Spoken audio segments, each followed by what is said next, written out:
and this is the class that I am presenting it to. This is my speech and communication class, presentation class at Life Pacific College. So you can take a peek at everybody. Everybody wave to the camera so we know that you are live and real. And today we're going to be talking about the rapture. Thank you. So here we go. Back in the 1960s, television came out with all these different children's Christmas programs based on famous fictional characters like Rudolph the Red-Nosed Reindeer, Charlie Brown, which was my favorite, Santa Claus is Coming to Town, How the Grinch Stole Christmas, but one of those I never really liked, and that was Frosty the Snowman. Mm. Now, I used to have that book when I was a kid, and that was the beginning. That became a song. It then became, in 1969, a video that you could see on television. Now you watch it all the time, I'm sure.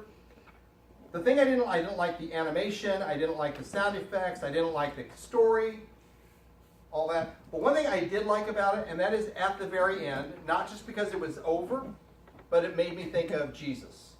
Because at the end, Frosty says, and it's put two ways, either I'll be back someday or I'll be back Christmas Day, depending on whether you watch the video or the book. It reminds me of Acts 11:1, where Jesus is ascending into heaven, disappearing in the clouds. The disciples are looking up and watching. Angels appear to the disciples and say, "Why do you keep looking? Don't worry, he will come back in the same way that he has left." So they're kind of promising this return of Jesus and this reunification of Jesus with his people. And that's what we're going to be talking about today for the next few minutes, is the rapture, which is the connecting of Jesus with his people in historical time. I've done a lot of research. I've looked over some books that I have. I've read articles. I've actually taught this material in Sunday school in the past. And so we're going to be talking about three things. What is the rapture? Some additional theological perspective on the rapture, and then third, different views of the rapture itself. So let's start by talking about what is the rapture. When you talk about the rapture, you have to begin with 1 Thessalonians chapter 4, verses 16 and through 17, where Paul writes this: "For the Lord himself will descend from heaven with a cry of command, with the voice of an archangel, and with the sounds of the trumpet of God. And the dead in Christ will rise first. Then we who are alive, who are left, will be caught up together with them in the clouds to meet the Lord in the air." And that phrase is the rapture, to meet the Lord in the air. And so we always will be with the Lord. George Eldon Ladd, in one of his books, The Last Things, printed in 1978, he describes the rapture this way. He says, "The word rapture comes from the Latin for we shall be caught up. The catching up of the living saints to meet the Lord in the air is Paul's way of describing the transformation of the living saints when they put on their spiritual bodies like the dead in resurrection without passing through death." And then on Bible.org, on an article about the rapture, says the Latin translation of this verse used the word rapturo. The Greek word it translates as harpazo, which means to snatch or take away. Elsewhere, it is used to describe how the Spirit caught up Philip near Gaza and brought him to Caesarea, and to describe Paul's experience of being caught up into the third heaven. It continues, "Thus there can be no doubt that the word is used in 1 Thessalonians 4:17 to indicate the actual removal of people from earth to heaven." So it is us being translated, if we are here at the end of the days, being translated from earth into the air to meet with the Lord and be with him forever. So now that we've talked about what it is, I want to talk about three different concepts that are related to the rapture that can help us fully and more clearly understand. First is the second coming. To understand that the second coming and the rapture are not the same thing. They are related, but they are also distinct. And Millard Erickson, in his Christian Theology, 1985, huge book, over probably about 1,200 pages, he says, "With the exception of the certainty of death, the one eschatological doctrine on which Orthodox theologians most agree is the second coming of Christ. It is indispensable to eschatology. It is the basis of the Christian's hope, the one event which will mark the beginning of the completion of God's plan." Another term we want to understand is the Great Tribulation. The Bible talks about tribulations that we all experience, but then it will also talk, literally it will say, the tribulation, the great one, referring to the specific event at the end of time in this world, where Erickson describes it as a great disturbance of 7 years' duration. And he says that figure is not necessarily to be taken literally. It could be a symbolism of a fulfillment of a specific amount of time prior to Christ coming. And then a third related issue is the millennium, where Christ reigns on the earth with an iron rod for 1,000 years, more or less. Erickson adds, an earthly reign by Jesus Christ of approximately 1,000 years. He will return personally and bodily to commence the millennium. So we have the return of Christ in the second coming, the millennial kingdom for 1,000 years, then the final judgment of believers and unbelievers, the issue of heaven eternally with God or eternally separated from God resolved, and the eternal state begins.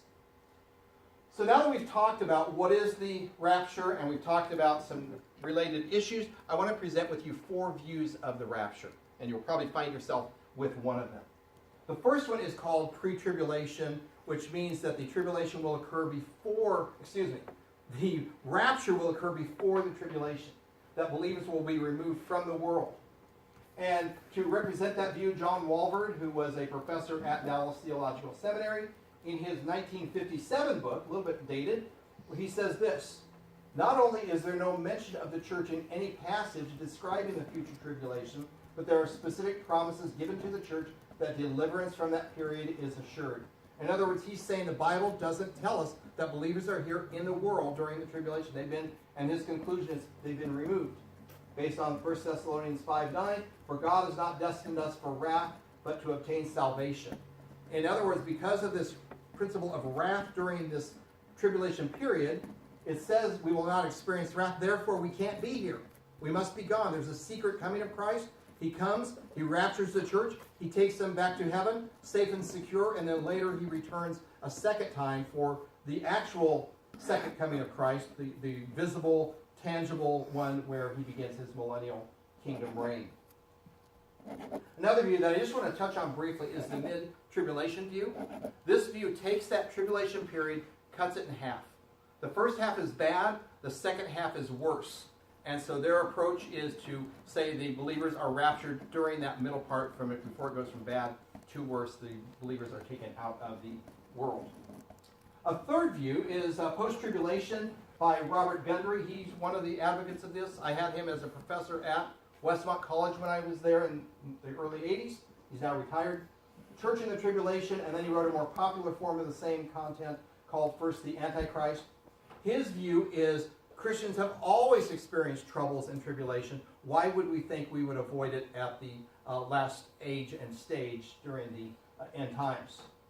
And he says this: directly or indirectly, of course, Christians have always suffered from the horrors perpetrated by wicked people and fomented by Satan and his demons.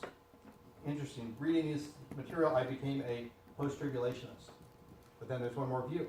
The pre-rapture view by Marvin Rosenthal wrote his book in 1990 called The Pre-Rapture of the Church.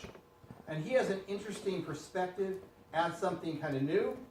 He takes that tribulation period and he distinguishes between the wrath of the Antichrist on believers and the wrath of God at the end.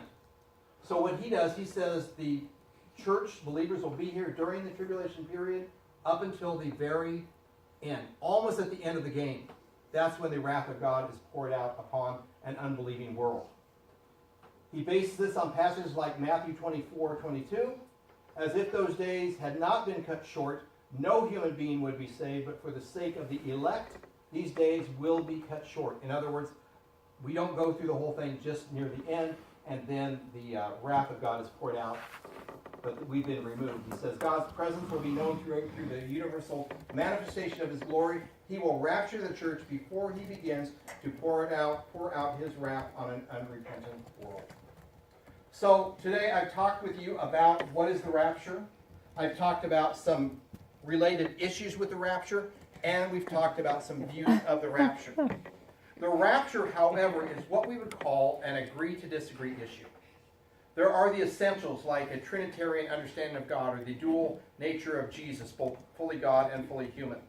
The literal, visible, tangible with Jesus, his crucifixion, his death, his burial, his resurrection, his ascension, and his eventual returning are all agree on those matters. But things like infant baptism or adult baptism, like our friend here is dealing with, or mode of baptism, or how often do we do communion, or what is the proper way of church government, those are all things that we study the scriptures tenaciously. We point out our view with passion, but we also understand we approach it with humility, acknowledging that these are things like the rapture that we agree to disagree.